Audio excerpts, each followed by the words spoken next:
सोचिए, दुनिया के 80% बाघ कहाँ रहते होंगे? किसी एक देश में, और वो देश है हमारा भारत। तो आज हम भारत के बाघ संरक्षण की इसी अविश्वसनीय सफलता की कहानी में गोता लगाएंगे कि ये सब हुआ कैसे। जी हाँ, 80%। ये सिर्फ एक आंकड़ा नहीं है। इसके पीछे दशकों की मेहनत है, विज्ञान है और एक जबरदस्त इच्छा शक्ति है। और सच कहूँ तो ये जानना कि ये सब मुमकिन कैसे हुआ, अपने आप में एक कमाल की कहानी है। तो सवाल ये है कि भारत बाघों की राजधानी बना कैसे, और एक जानवर को बचाने से इतना फर्क क्या पड़ता है। चलिए इसी को समझते हैं।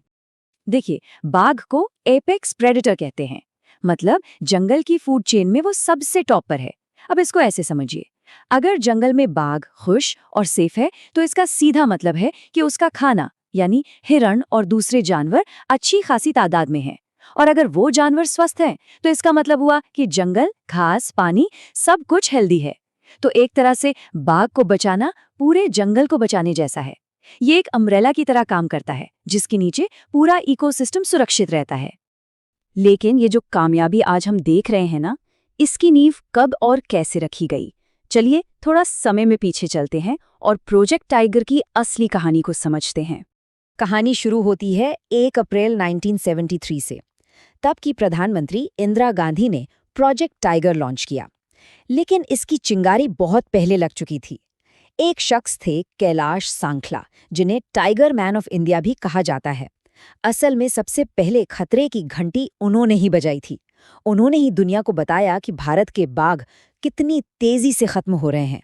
लेकिन यहाँ पर ना एक बहुत बड़ी गलतफहमी है जो अक्सर सुनने को मिलती है। सवाल ये है कि क्या सच में प्रोजेक्ट टाइगर की शुरुआत सिर्फ 9 बाघों से हुई थी? नहीं, बिल्कुल नहीं। ये एक मिथ है। सच्चाई ये है कि प्रोजेक्ट टाइगर की शुरुआत 9 बाघों से नहीं, बल्कि पूरे भारत में 9 टाइगर रिजर्व बनाने से हुई थी।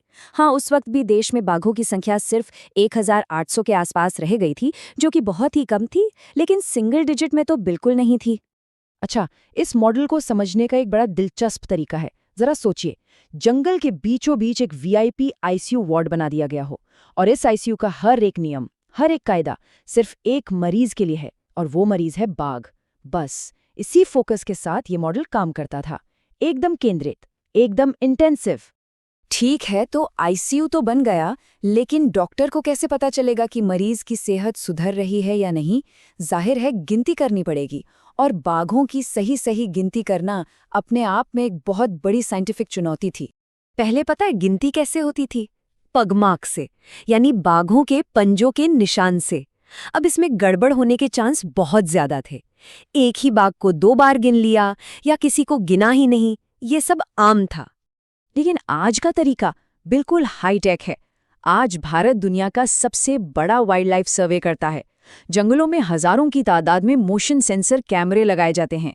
फिर एक कमाल का एआई सॉफ्टवेयर है, एम स्ट्राइप्स, जो इन लाखों तस्वीरों को खंगालता है। और ये एआई इतना स्मार्ट है कि हर बाघ की धारियों के यूनिक पैटर्न को पहचान लेता है, जिससे डबल काउंटिंग की कोई गुंजाइश ही नहीं बचती। और ये सब मुमकिन कैसे है? ठीक वैसे ही जैसे हम इंसानों के फिंगरप्रिंट यूनिक होते हैं, दुनिया में किसी भी 2 बाघों की धारियों का पैटर्न कभी एक जैसा नहीं हो सकता।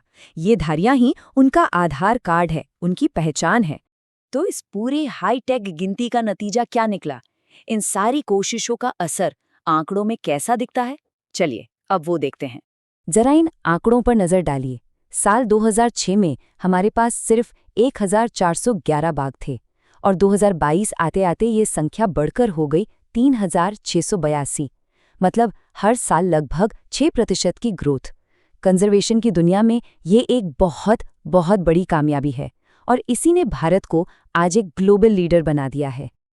अगर राज्यों की बात करें तो मध्य प्रदेश 785 बाघों के साथ टॉप पर है, और उनकी कामयाबी का एक बड़ा सीक्रेट है वॉलंटियरी विलेज रीलोकेशन। मतलब जब रिजर्व के कोर एरिया से गांव अपनी मर्जी से हटे तो वहां हिरण और दूसरे जानवरों की आबादी बढ़ गई, और बाघों के लिए मानो एक शाही डाइनिंग टेबल तैयार हो गया। इसी तरह कर्नाटक और महाराष्ट्र ने भी बेहतरीन मैनेजमेंट और कॉरिडोर प्रोटेक्शन से कमाल का काम किया है।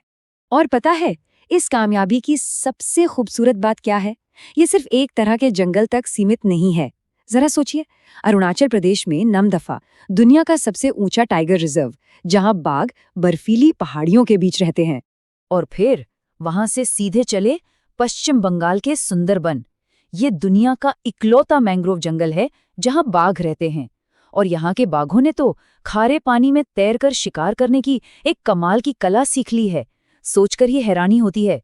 और फिर आता है राजस्थान का रणथंभौर, जहां बाघ सूखे, कंटीले मैदानों और पुराने किलों के बीच शान से घूमते हैं।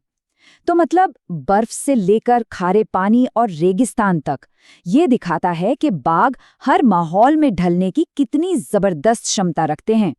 लेकिन कहते हैं ना, हर बड़ी कामयाबी अपने साथ एक नई चुनौती भी लाती है।